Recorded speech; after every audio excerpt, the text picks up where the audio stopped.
The names WPP and Martin Sorrell have been synonymous for over 3 decades. Sir Martin Sorrell led WPP as CEO for 33 years. He took on a £1 million company and transformed it into the world's largest advertising and marketing services company in the world, boasting revenues in excess of £15 billion, a market cap of £16 billion, and a company strength of over 200,000 across 113 countries.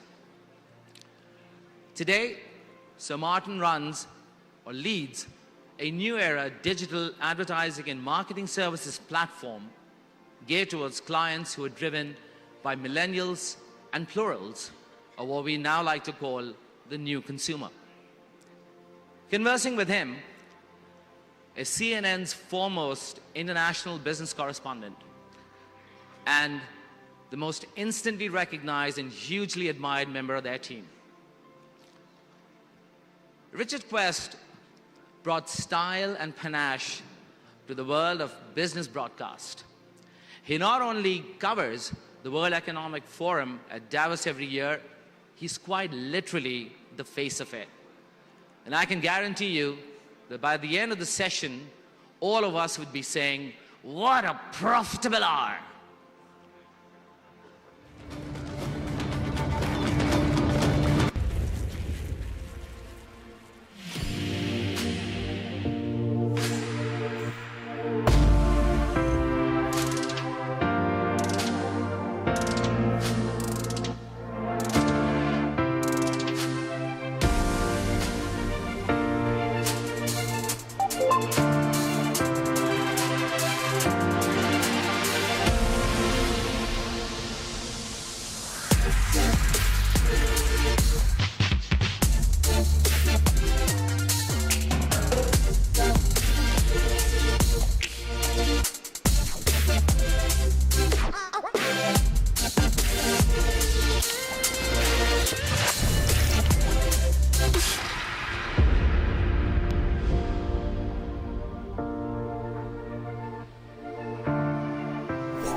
Let's hope the conversation lives up to the films. A lot of effort went into that film. They did, yes, it did. Over the next hour or so, we are going to obviously discuss all the aspects of S4 and where the industry is going and how it's getting there and what you think on that. And Martin, are you prepared to take questions? Yes, absolutely. Anybody got anything on their mind? If we don't get round to the question, martin@s4capital.com. Martin@s4capital.com. That is an S4. Yeah. We'll come into the WPP years in a moment. Now let's get straight to S4. Right. And this idea, you leave WPP, you decide to start S4. Why? Well, I didn't want to play golf. I also think that sort of dying on the job, if that's the right way of putting it, is probably the best way to go.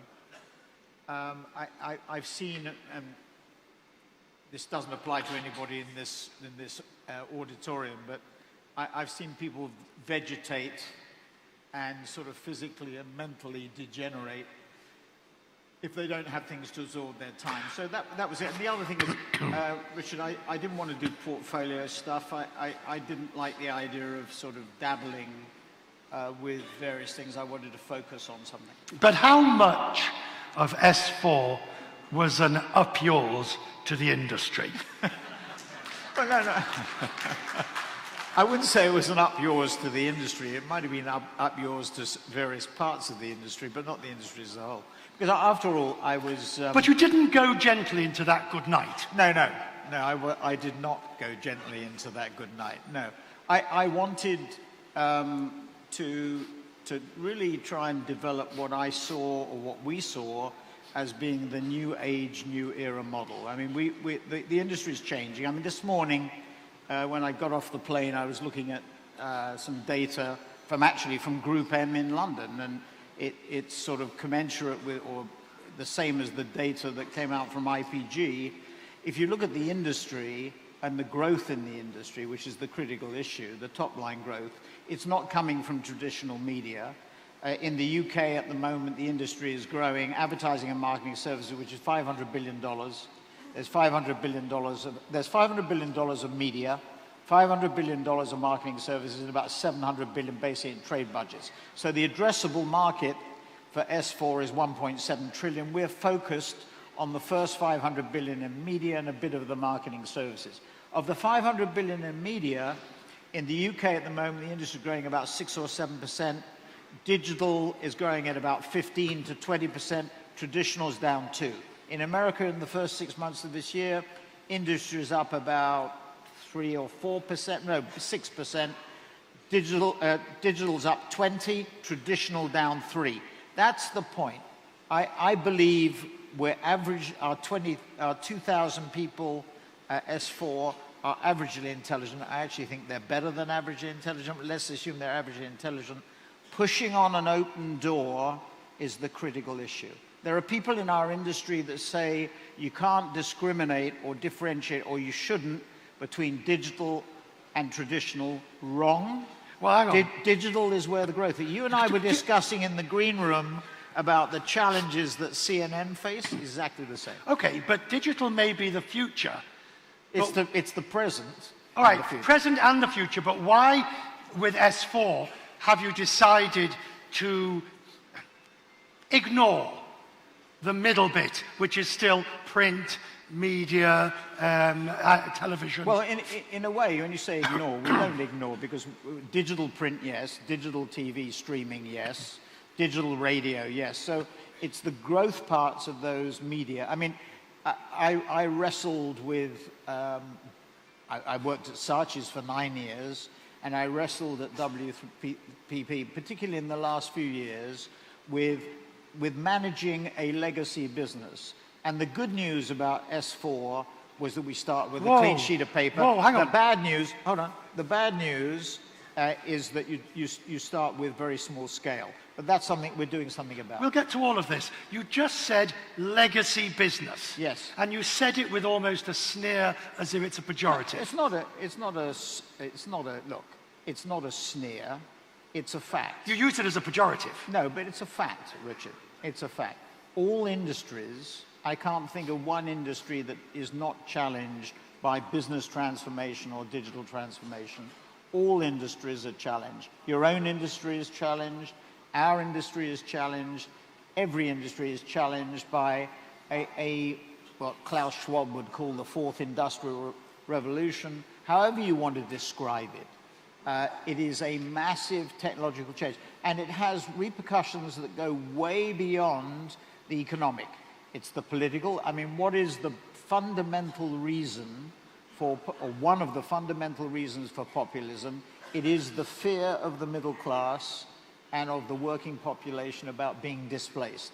This whole issue about whether new technology creates jobs or destroys jobs is a fundamental, not just economic issue, but political issue too. Okay, but within that sphere, if you had grade yourself, we'll come back to S4, grade yourself in how well you were doing transforming WPP to address these issues. Well, probably, if I said, a 6 or a 7, because this whole area of transformation is really difficult. It gets to business structure. I do not believe that uncontrolled listed companies, which is what WPP is, by that I mean companies that are not controlled by management.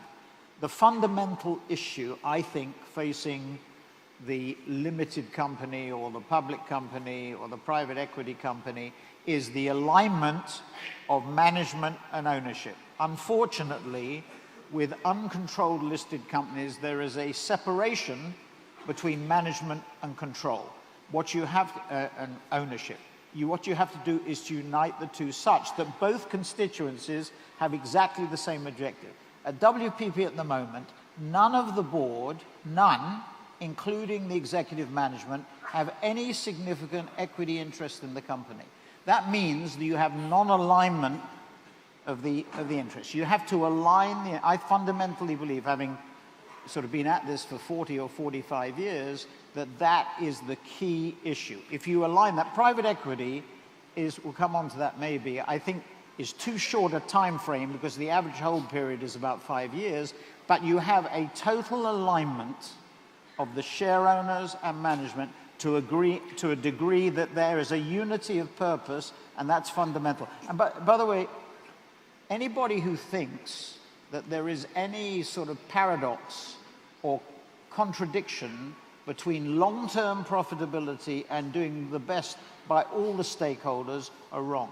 If you are in business for the long term, all the ESG stuff that everybody is so focused on falls neatly into place because there is no contradiction between paying people more and being successful in the long run. In the short run, there might be, but not in the long run. Okay, but on that point, how realistic? I can certainly see a company that has started from nothing, like a Facebook, or an S4. Or an S4. Right.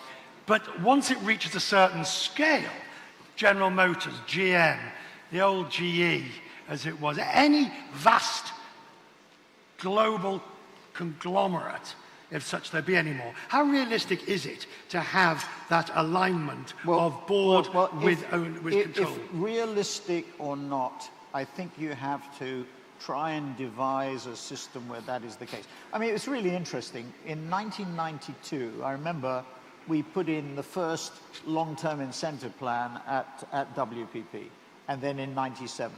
And one of the things I insisted on was actually management, the top 20 people in the company, putting up their own resources, because I think that's critical.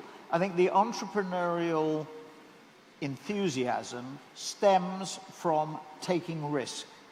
And part of the risk is to go to a bank and borrow money.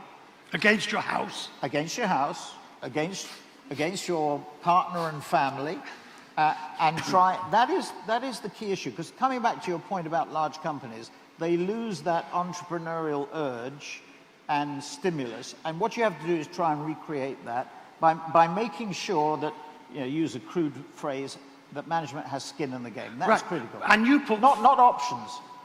Warren Buffett pointed this out many, many years ago. You wouldn't give an institution a call on your stock for 10 years at zero cost, so why do you give management an option at no cost? Heads I win, tails you lose. Doesn't make any sense. Right, but you put 40 million of your own money. 53. 53 million? Yeah, because I actually took a bigger stake a few weeks ago. Oh, right. So I upped it in a round when we did the underwriting for firewood. So you took so you've got 53 million, which you could be sitting on for your retirement. Yes, and I've taken risk on that.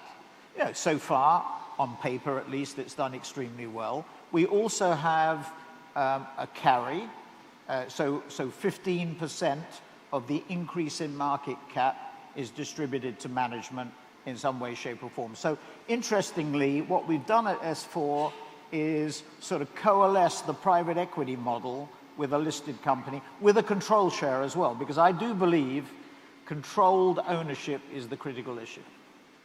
Like Rupert. Yeah, and now Rupert Murdoch would be much criticized over the years, but he's been a phenomenally successful share owner and manager because he's united the two. I mean, in his case, I think of the equity, the Murdoch family had about 10% by value, but 40% of the votes. So they could make, this is the fundamental problem, is too many listed companies are totally focused on the short term, not the long term. And the critical issues, the tech issues, you will only make the right decisions from the long term if you can last the long term. The the average life of a CEO is 5 years in a listed company. But how far would you want to take that? Because I remember when Snap went onto the exchange, and a few others that have come onto the exchanges in recent years with IPOs, there has been total ownership. Yeah. By the owner. I actually think Evan Spiegel, taking Snap as an example, can afford to take the long-term view. The problem that Snap has... But then it's not a... But then no. it's not a listed company in the true meaning of the word if the shareholders don't enjoy control. No, it's a controlled listed company, and the people who invest in it know... I mean, if you have a lunatic in control, you can't get rid of them. You're in trouble. But on the assumption that they're rational, the problem that Snap has, and it's important to understand it in the digital landscape, 225 billion of that 500 billion in media is in digital last year. Of that 225, ad revenues were 125, Facebook were 52, Amazon, as best as we can determine, they don't give the numbers, about 15 and growing fast. Snap, if it has a good year this year, will do 1.5. So in relation to the big three, or the fearsome five if we throw Alibaba and Tencent in, the scale is very different. The only company to really have broken through recently is ByteDance, TikTok, which is now running at about 7 billion and has surpassed Tencent, as best as I can determine, in terms of advertising revenues. So the strand... Hello, who's that? Well, highly bit unusual, but we'll take the question. Sorry, what was that? What was the question? No, it's all right, sir. It's all right, go on. Oh, same. Twitter I would put in the same category. I mean, the digital ecosystem, let's sort of back up a minute. It's the fearsome five, plus Apple and Microsoft, so you have, I call them the seven sisters, to draw attention to the regulation issues that we saw in the energy industry before. You would then add 3 software companies, Adobe, Oracle, and Salesforce, so you have 10. You may add IBM and SAP, 12. Then ByteDance and Baidu, 14. Then I'd add on Snap and Twitter, 15 or 16. But the issue is neither Snap or Twitter have... I think Twitter's ad revenues are even less than $1 billion. So you're talking about very small microcosms in relation to the big hitters. Their dominance, which I don't think will be challenged, if we came back to Lahore, which I hope I will do on a regular basis, I don't think you're going to see that dominance challenged for a significant period of time, certainly in the West. And you have the same issue in the East. In the East you have the 2, Alibaba and Tencent, at the moment being challenged a bit by ByteDance. So where does S4 come into this? S4 is, 4 key operating principles. Firstly, purely digital. I'm not interested in any traditional work at all. Why? But digital streaming you're going to? Yeah. So digital TV, streaming, yes. Over the top, yes. Digital radio, yes. Digital outdoor, yes. I mean, what's the difference between digital TV and growth? Over the air? Growth. That's what it's about. Look, at Saatchi's, it was about globalization. Ted Levitt's article in the Harvard Business Review, October 1983 or whatever it was. That WPP was the continuation of global growth and the beginnings of technology. S4 is totally about technology. I want to push on an open door, right? I don't want to push on a closed door. That's the difference. So, number 1, growth. Second operating principle is our model, as you saw maybe from the film, is first-party data, that is consumer data, controlled by our clients, and the signals we get from Google, Facebook, Amazon, etc., determining the development of digital advertising content and programmatic, that's digital media planning and buying. It's a continuous loop. It's not tentpole campaigns. There will be tentpole. Fernando Machado will be talking about Burger King and what they do. There will be Super Bowl campaigns. There will be World Cup campaigns. But the importance of tentpole campaigns is largely gone because the world operates in a 24/7, always-on model. So that's second. So it's like an election campaign, but with no election date. The third thing is faster, better, cheaper. Sounds glib, sounds superficial, it isn't. Faster is about agility, Better is about understanding those 14, 16 companies I mentioned in an agnostic way, so deploying the client's budget in the most effective way, and cheaper is about efficiency. And the last point is unitary model. No more earnouts, no more fragmentation, no more people pushing their own verticals, their own silos, integrating the whole into a unit. Hang on. I did not create it. There's a whiff of hypocrisy. No, there is no whiff of hypocrisy. There's a practicality, a pragmatism. You're not rewriting history, but you're basically saying the model that you set up. It's changed. You bought it has changed. Y&R, you bought O&M, you bought all agreed. of those things, and you created silos. There is no difference. And everybody here followed you. No, yes. And the model has changed because the world has changed, right? So are they dinosaurs? Yes. Yes. I still retain my 23.5 million shares. Why would you shoot yourself in both feet? No, I don't. You know, each time you open your mouth and criticize, No, but that's a very naive way of looking at it, Richard. No, it's not.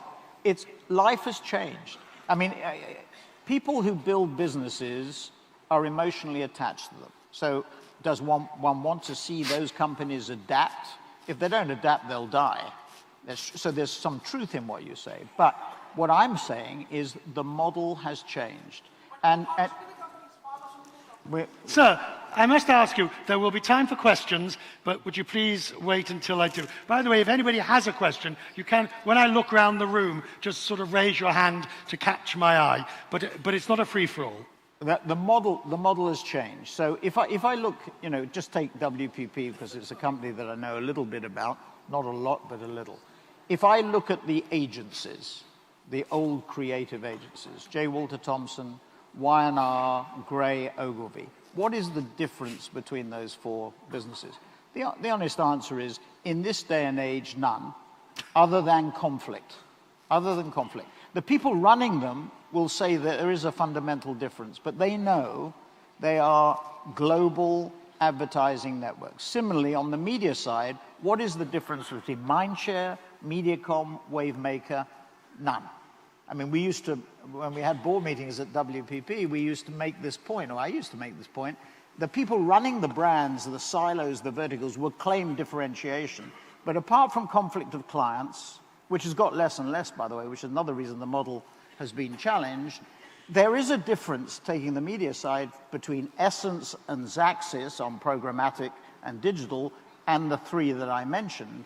But this differentiation has got less and less. And the key issue is, how do you bind these companies together in a unitary form? So we start S4.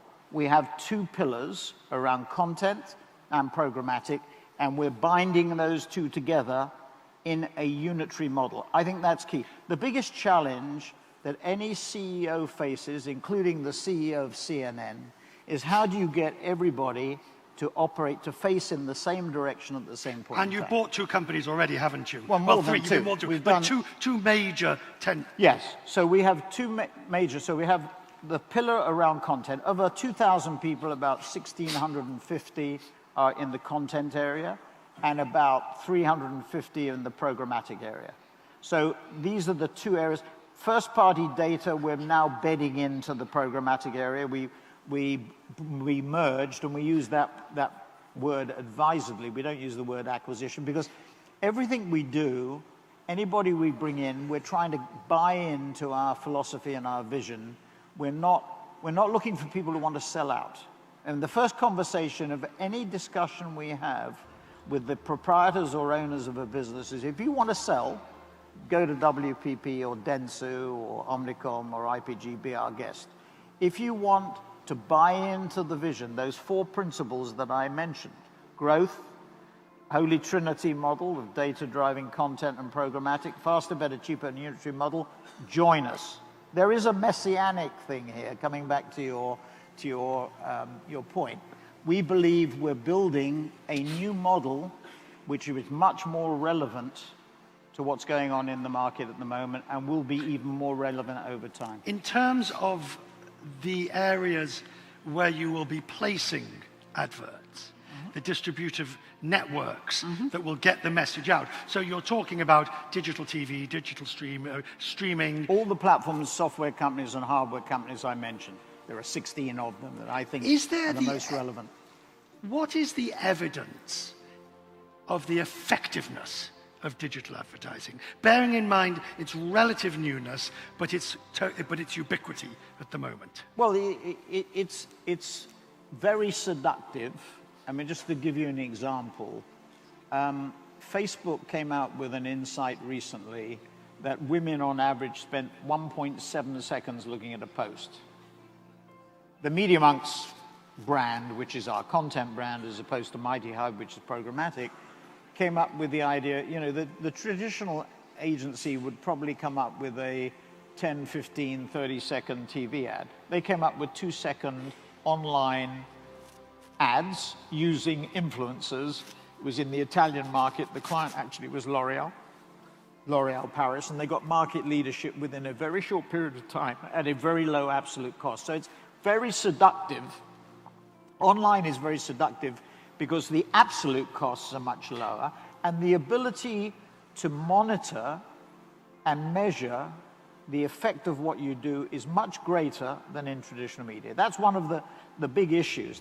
The downside is that the referee and the player are the same person. I mean, for example, when I was in India and we were launching our new business there, White Balance, a couple of weeks ago, it was quite apparent that clients are, in a market, India is not a sophisticated yet digital market. It's only 20% of advertising in India is digital as opposed to 40% on average around the world.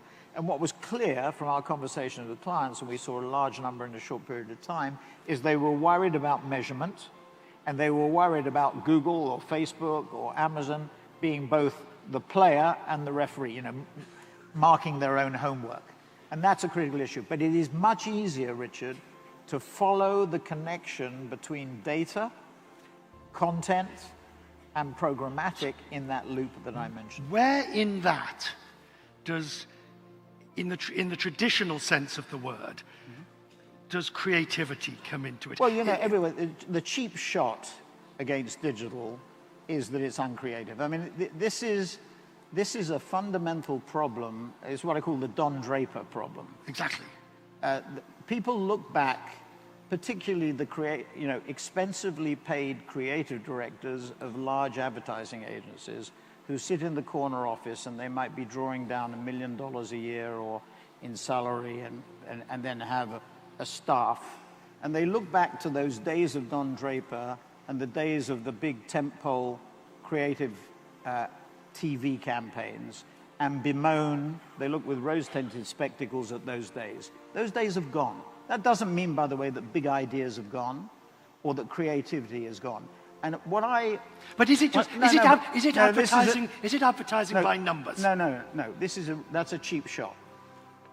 It's about a different definition of creativity. You know, in the old days, Don Draper, you know, after a tough night out and, you know, the martini lunches and everything else, would come in and perform and have a brilliant idea, and by power of personality and persuasion would push it through, often intuitively. Those days have gone. What happens now is that data, you know, people charge that data destroys creativity, or they sometimes say that.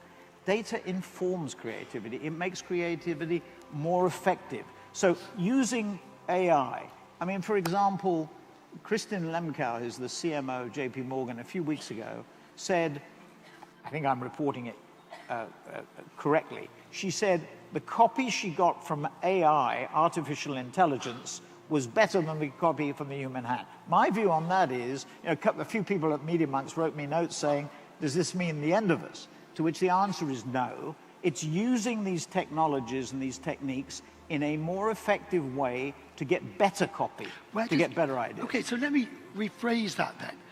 Where does gut come into it? Okay. Over the years, when you were at the bigger agencies, you will have seen an idea and, oh, that's a bloody good idea. You've got no real knowledge of whether it's going to work or not, but you go with it because your gut tells you. Well, because agency people love to work with people with clients who have that. Now, often, to be fair, there are entrepreneurial clients or entrepreneurially driven companies where that is the case, where you go in and make the presentation and the owner says, I love the idea, I'll go with it. But those days, you know, in bureaucratic, I don't mean it in any negative sense, in bureaucratic companies, those days have largely, to some extent, gone. And what has to happen is it has to be done in a bureaucratic fashion. So I don't think with the proper measuring techniques, good ideas get destroyed. There are some people that believe that is the case. But coming back to the fundamental point, it's defining creativity much more broadly. There are creative data scientists, there are creative media people, there are creative media planners, there are creative media buyers, there are even creative financial directors. Sometimes they're too creative, yes. So it's defining, the problem is the industry defines creativity in too narrow a way.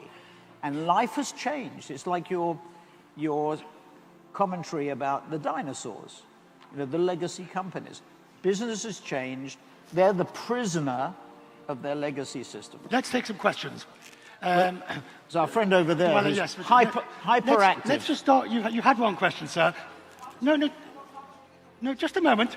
Sit. Yes, sir. Would you mind? I don't know whether there are microphones in the room. Are there microphones in the room? If not, just shout and I'll interpret. I'm sorry? Hang on, Do we have a microphone, please, for the gentleman? Use your voice, it's fine. Yeah. Just one moment. Oh.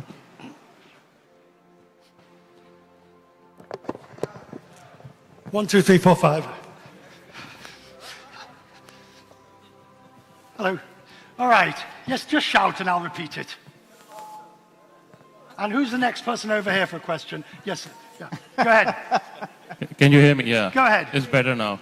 My question to Sir Martin about what you just mentioned about the bureaucratic process. Especially you working with big companies and you say that it's a bureaucratic process. And how do these big companies make it efficient process? Because companies in Pakistan which are growing now, so the entrepreneurs are handing them to the professionals. So we are coming into the net of bureaucratic process in our country as well. So how do these entrepreneurial companies go to the next level where you have efficient process as well, right, and make sure that the ideas don't die? Can you synthesize that? The echo is bad. Yes. The bureaucracy involved, how do you beat it? Well, the answer is, I don't know what the answer is. If I had the magic answer, life would be very different. But I think there's a real problem if you're a legacy company. If you're trying to digitally transform your business, let me give you an example. Hubert Joly, a Frenchman, was at Carlson in Middle America, in Minneapolis. He went to Best Buy, and Best Buy has been very successful in negotiating the changes in retail, which is one of the most challenged sectors, obviously because of Amazon, etc. And he recounted how when he went to Best Buy, he spent the first 6 months there, and everybody told him that business transformation or digital transformation was about change management. And after 6 months, he realized it was about change management, so he changed the management. And that is what you have to do, and it's very easy for me to say now, is you have to blow the company up. I really don't believe, if we look at, if you look at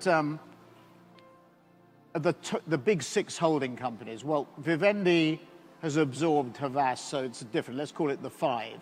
Of the 5, it's very difficult, maybe with the exception of IPG, which is 2/3 or 3/4 of McCann, which is one company. This is the key. You have to create one company. Having these separate operations out here in digital doesn't do it. So you have to try and unify the company.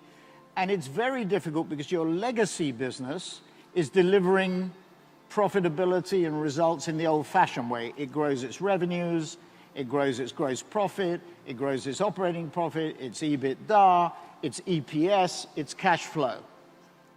The digital side of the business tends to be an investment. And when you're running both, you promise the street if you're listed, or the city, if you're listed, you promise performance in the legacy business. If the legacy business falters, what do? You put more pressure on the legacy business, which constrains the legacy business, and it doesn't experiment. You know, Arianna Huffington says, failure is not the opposite of success, it's the platform to it. So I think the answer to your question is you have to unify the two. The problem is, to do it quickly, you have to make big calls. And if you don't have control, you get thrown out. Gentleman, question over here. I have a question. This is Muhammad Tahir Usman from Fazal Steel Private Limited. You said that for writing content, your team is looking after the Facebook and Google to know the behavior of the people. If Data Protection Act is there and data protection regulations are there, how you do consider that this will impact the marketing industry? Data protection. How will this affect? Well, be careful on regulation. Be careful what you wish for. GDPR has not reduced the dominance of Google, Facebook, and Amazon in Europe. It's enhanced the dominance because a number of the medium-sized players that were going to come to Europe from America, for example, have said it's too costly and too expensive. So my view on the regulation is that what we have to do is to educate the consumer, not in some snotty way, supercilious way, but in a fundamental way about what he or she is letting themselves in for. So if I'm on a web, you know, when was the last time you didn't sign up for a website? You didn't say accept, despite the fact that you were asked to review a 16-page agreement that would have taken a lawyer about a month to go through. So what we have to do, the responsibility we have, in an opt-in system, it's not opt-out anymore. It has to be opt-in. In an opt-in system, we have to educate the consumer precisely on what he or she is letting themselves in for. But they have no choice. If you do that, you deal with the problem. And to be fair to Google and Facebook, who come in for much criticism, and I think undeserved criticism to some extent, they've hired 10,000 people at Google to monitor content. They've hired 30,000 people at Facebook to monitor content. They are starting to take their responsibilities much more seriously. Question over here, then the lady over here. Yes. So my question is about content marketing and how you see the role of agencies in that. Because the more ownership you take for your own content as a company, how about creating your own in-house content development unit? It'll give you a cost advantage of your day-to-day content that you create. Yeah. Quality might be compromised. For that, you can outsource. An example can be a lot of companies abroad taking services from companies in India and Pakistan who are actually managing their social media content. He's got the idea. Yes, okay, Martin. all right. So, you know, we look at it as a spectrum between outsourcing at one end, insourcing at the other, and you can have a co-location model. For example, we have 75 people in Mountain View, just opposite the Google offices. They can't sit in the campus for security reasons, but they are at, if I like, Google's beck and call. So it's not in-house, it's a co-location model. I think the point that you raise is a really interesting one. What we're seeing, there's an analogy to Brexit. The marketeers want to take back control. Just like the electors want to take back control from Brussels, what happened after the Lehman crisis of 2008, 2009, our clients cut their costs too far. They denuded themselves of marketing resources. And in 2016, coming back to the privacy issue, the walls in the walled gardens of Google, Facebook, Amazon, Tencent, and Alibaba suddenly started to grow.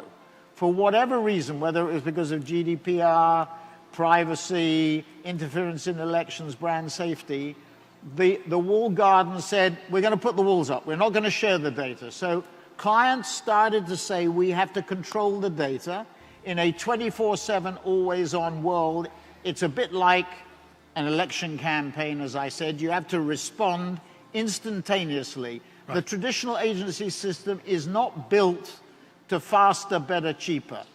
And it's very difficult to shift the needle in terms of agility. So in-housing, both on programmatic, which gets a lot of ink, and on content, in my view, is going to become more and more important. Now, the fundamental problem is agencies worry, as people in this room know, about losing clients. They hate it when anybody goes directly to their client. All this stuff you read in the press about Google and Facebook having destroyed the industry, in my view, is nonsense. You know, Google, when I was at WPP, the media book was 50 billion. Where do we spend more than 10% of that media book? 5.5 billion was on Google. Who was number 2? Facebook at 2.1 billion. Today, Fox and Disney would be number 2 because of the merger. But the fundamental point is they enhance it. It's not Deloitte's and Accenture that's killing the industry, because Accenture is a big beast to feed. It's 125 billion in market cap. It could buy and sell the top 6 holding companies twice times over. It has $45 billion of revenue. It needs big projects, not $1, $2, $3, $4, $5 million projects like we have. The key issue for the agency industry is the pressure that clients have put on them. They're the meat in the sandwich between the publishers and the clients. You know, Rupert Murdoch would not respond, you know, to 90 days of extra credit. Agencies do. I think mistakenly, but they are the meat in the sandwich. So that pressure, sorry, Richard, the pressure is a procurement pressure. What's happening now is the clients are taking back control. They see they need, to your point, to control the content and control the programmatic to a far greater degree than they ever have. What do you believe is the optimum size for S4? Well, it's how long is a piece of string? I mean... But if the others have got too big... The honest answer is a lot of this, there's a basic strategy around those 4 principles. There's also a lot of tactics. My view, just to answer the point head on, is that in 2020, we will see the economic vice tighten, that worldwide economic growth, principally because of the problem between US and China. I mean, the fundamental problem is America's unwillingness to accept the rise of China. Here I am in Pakistan. I think the biggest FDI investor in Pakistan. I was in Nigeria recently. What's the answer to that question? In both cases, China. So it's this tension between the two and trade war will drive down worldwide economic growth. The vice will tighten, and therefore the pressure on the holding companies, the big 6, is going to get greater. It's not going to get any less. That will throw out a number of opportunities, in my view. Yes. Hi, my name is Mavra, and I'm working with Uber. So because of all the things you mentioned, companies like Uber are incredibly digital first. And for us in countries or regions like these, such as Pakistan, the challenge is actually the other way around. How do we convince our businesses and our leaders and investors that even though digital is incredibly trackable, it's incredibly effective, it's not the way to maybe expand across the business in this region? And how do we make that journey to the other side more effectively? How do you make digital? As I understand it correctly, what you're saying is that it's still not received as being the way forward in the same way. Is that correct? In Pakistan, we do have challenges just going heavily dependent on digital. What would you say is the main challenge, though, for digital in Pakistan?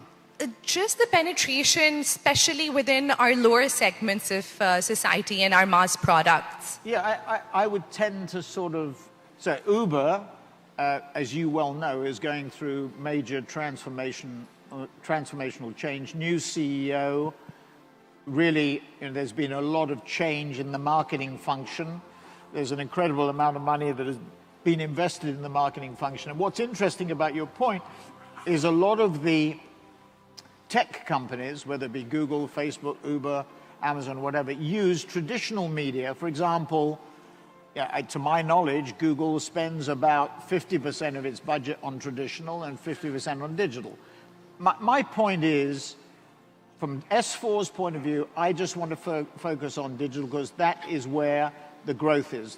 The general growth on traditional is much tougher to come by. I think we're better, as I said before, than average in terms of intelligence, but I think we're better off focusing on where the growth is. To your point, digital will suffuse everything. over time. At some point in time, the market will be 100% digital and you won't be able to differentiate between digital and analog. We will then have to pivot to where the new growth is coming. That might come from AI, VR, AR, voice, whatever it happens to be, but we will pivot to that. You know, I think life has changed, and just to your point, we find it very much easier to deal with tech companies whose top line is growing by 20% per annum than packaged goods or FMCG or pharma or whatever, whose top line, you know, they're having to claw out. I saw the CEO of a global FMCG company last Friday, and I said to him, how's life? He said, I could always do it with 100 basis points of more top line organic growth. That's the key driver of TSR, of total shareholder return. That's what analysts look for. That's what retailers call same-store growth. That's the key. And my view is, having wrestled with traditional, that it's very difficult to find it in traditional. You're much better off looking at it in digital. So when Disney did its review of media, I said short the winning agencies. Because you had to give Disney inflation guarantees, you had to give them pricing guarantees, and procurement is all over it. So the pressure, coming back to the question we had before, the pressure from procurement in traditional legacy areas of the business is huge. So go with the, all I'm saying is go with the flow. Question over here, then down here, and then we'll finish up. Yes, ma'am. Hi. Just speak. Speak. So my question is very small. It is for Use the microphone, please. It's not. Yeah. Yes, it is. There you are. Especially for FMCG companies, which are too big and they are giants, so they're not that agile. You talked about the entrepreneurial spirit being very important. How do we basically get into that mode, into that startup mindset? Excellent question. Okay. So if you are in slow-moving, how do you get into the mindset? Well, the successful companies at scale, their core brands are not expanding. Their core brands are going up at, say, 1 or 2%. Where they are getting their growth is when they absorb or bring in, let's call them digital, let's call them digital as opposed to analog companies. So, now, without naming names, I can think of one FMCG company which is in one category. I mean, multi-category companies, it's even more difficult. You know, the big FMCGs that are really touching many categories. If you're focused, you do get an advantage, even if you are big. But they're getting the growth by absorbing, experimenting, and absorbing those companies. It's easy to say, it's very difficult to do. You see companies paying very high multiples. You know, take the cosmetic category. Coty, you know, brings Kardashian in at, what, 6 times revenue, if I remember rightly? There was a transaction the following day. I can't remember who the competitor was to Coty, but 3 times revenue for a similar positioning business. So valuations are huge and it's risky, but that's what you have to do. So you have to experiment with new organizations. You know, doing it off in left field often, you know, is one way of doing it, but you have to absorb it into the mothership at some point in time. You know, you can't let it just sit out there, and that's where it gets very difficult to do. In my own experience, I think we're better off starting with a purely digital operation. So the analogy would be, we start a new consumer products company that is purely focused on the digital area. I think mixing the two, you know, I wrestle with that at WPP. They're still wrestling with it. I mean, the company is just getting smaller, both in terms of market value and activity. That might be the solution. It might be you prepare it and then it'll lift off again. You prune it. You can argue one way or the other, but it's very difficult to do. I think pure digital businesses, my view, from where we start, or started 16 months ago, is the way to go. Sir, someone. Give him the microphone. Yeah. So, Martin, do you think the agency industry is likely to go back to the full service model? Is it like to go back to the full service model? Well, interestingly, we are reuniting creative with that's media. That's in digital space, but that's in digital, not in legacy. Well, we are in a sense. So, you know, I was the perpetrator of the crime, if you like, with Mindshare, which was the media department of the two, of Ogilvy and Thompson. Now, Shelley Lazarus and Chris Jones, who were running Ogilvy and Thompson at the time, you know, didn't accept, or found it very difficult to accept, about the rise of media. Now, this reunification has to be done on equal territory. It's not like we saw in the days of Don Draper. If you remember, in Mad Men, it's actually quite interesting. The media guy was not on the board. You remember he complained in one episode. When McCann took 49% or 51% of Sterling Draper, if you remember, the media guy said, it's amazing, they have computers and data analysts. It's actually in one of the episodes. So the seeds of what happened are even there in Mad Men. So interesting development. But the reunification has to be done on the basis of equality. Meaning? At least. You can't treat media people as second-class citizens. The reason why the Western International and the French brothers and Chris Ingram at CIA, the Grow brothers and CIA rose, was the media function was treated as a stepchild. It was treated as a second-class, you know, right. Media buyers were second-class citizens. Media planners were gone. You know, you could even argue that media assumes more importance. Media is more important than the message. You know, sometimes you hear people arguing that, including myself. We have to finish in a moment or two. So I'll ask the last couple. Are you having fun? Yes. I mean, this last hour has been agony, but... In which case I have succeeded. Well, we're not finished. Don't applaud him yet. Don't applaud. You're having fun. I mean, it comes back to this idea of, you said earlier why you didn't retire. But how much of this is the Sorrell legacy? That you feel the need to climb one more mountain? No, I mean, success will be measured, you know, if I came back to Lahore or in Islamabad or wherever it happens to be, and in 5 years' time, people said, it wouldn't be me, it'd be all of us at S4. We have 2,000 people. We have, you know, the principals of Media Monks, the principals of Mighty Hive, some people who used to work with me at WPP, that the legacy, as you put it, would be they saw the shift that was taking place and capitalized on that. But from a personal point of view, you were at WPP, you ran a vast empire. How many employees? It was 133,000. 130. If you included associates, that's company we didn't control, it was right, 200. So 200,000 odd people. Wherever you... They weren't odd people, they were good people. I said people. Not odd people. I saw you there. Yes. A bit slow, these CNN reporters.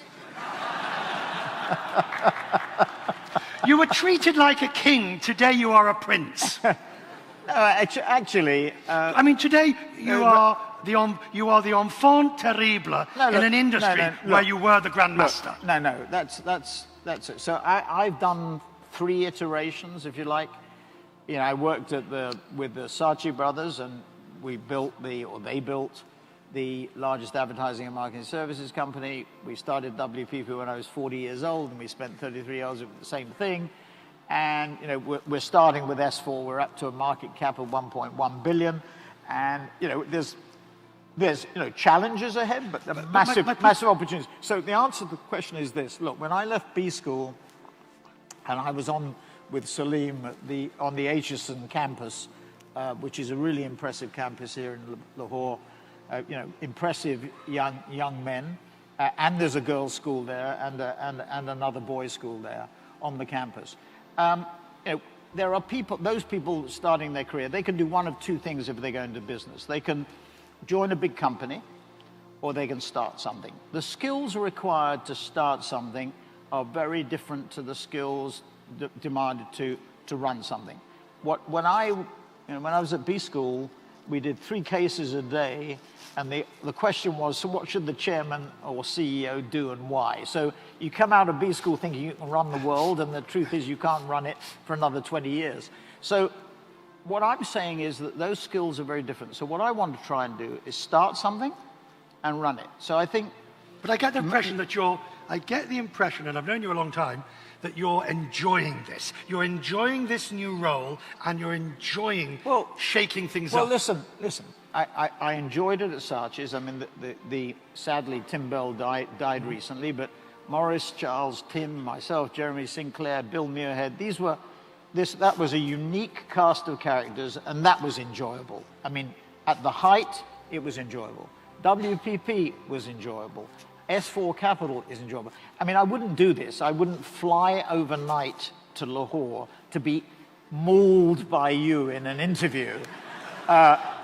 This would be a strange masochistic tendency. No, I enjoy it. I enjoy coming here, talking to people here, learning a little bit. I mean, I'm ashamed to admit, just like you, that we are Pakistan virgins. Neither of us have been to Pakistan before, which is shameful.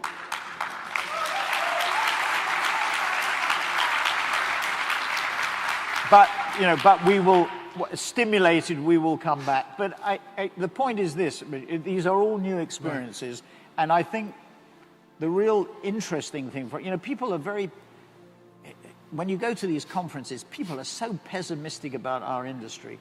Why should they be? It's growing at a significant rate.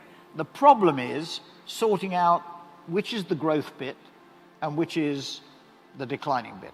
And what you have to do is focus on the growth bit. So there's bags of opportunity. It's just a question about sniffing it out.